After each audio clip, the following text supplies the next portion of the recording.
My name is Peter Gøtzsche. I'm a director of the Nordic Cochrane Center in Copenhagen and professor of research design and analysis at the University of Copenhagen. 2 years ago, I found out that our prescription drugs are the third leading cause of death after heart disease and cancer. Our drugs kill around 200,000 people in America every year, and half of these people die while they do what their doctors told them. So they die because of the side effects. The other half die because of errors. And it's often the doctors that make the errors, because any drug may come with 20, 30 or 40 warnings, contraindications, precautions and so on.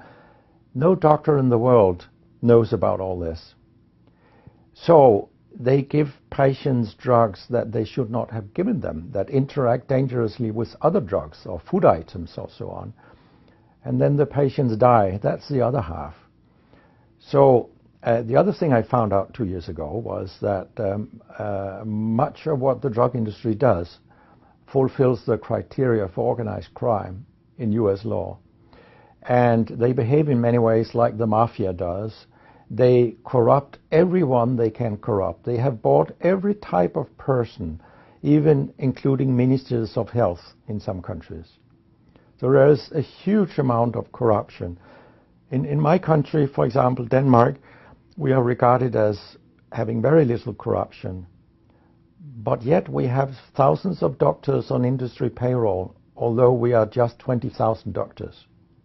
So this is an effective kind of corruption. The drug industry buys the professors first, then chiefs of department, then other chief physicians and so on. They don't buy junior doctors. So when several thousands are on industry payroll, it's really, really bad. And that's why I wrote my book, Deadly Medicines and Organized Crime, How Big Pharma Has Corrupted Healthcare. I hope to convince patients not to take so many drugs, because so many die from the drugs they take. In my country, people take so many drugs that every single citizen can be in treatment with 1.5 drugs from they are born till they die. This is incredible. And drugs are not that helpful. And they kill very many of us. We know that. That's why drugs are the third major killer after heart disease and cancer. So what we need in the coming years is to take far fewer drugs than what we do currently. If we did that and we were careful, then we could live longer and live better lives. Because drugs have many side effects, and patients often don't realize that when they become worse, that it could be a side effect of the drug, which they continue taking because that's what their doctors tell them. So when I was a specialist in internal medicine, what I very often did was that I stopped a lot of drugs, particularly in elderly people, and it's quite revealing to see a bedridden elderly person come into your ward, and when you stop the drugs, I mean, that person becomes many years younger. And many of these drugs affect the brain, and old people tolerate that very, very badly. They fall, and when they break a hip, 1/4 of them die. And for example, antidepressant drugs are used in more than 10% of our elderly. And they seem to kill 3% of them every year. I mean, if 100 old people take an antidepressant for 1 year, 3% of them will die because they fall and break their hip. This is a huge death rate. So a lot of other drugs than antidepressants also make people fall and kill them. And they may affect your cognition, your memory, and all these things. And then they interact in ways that we know almost nothing about.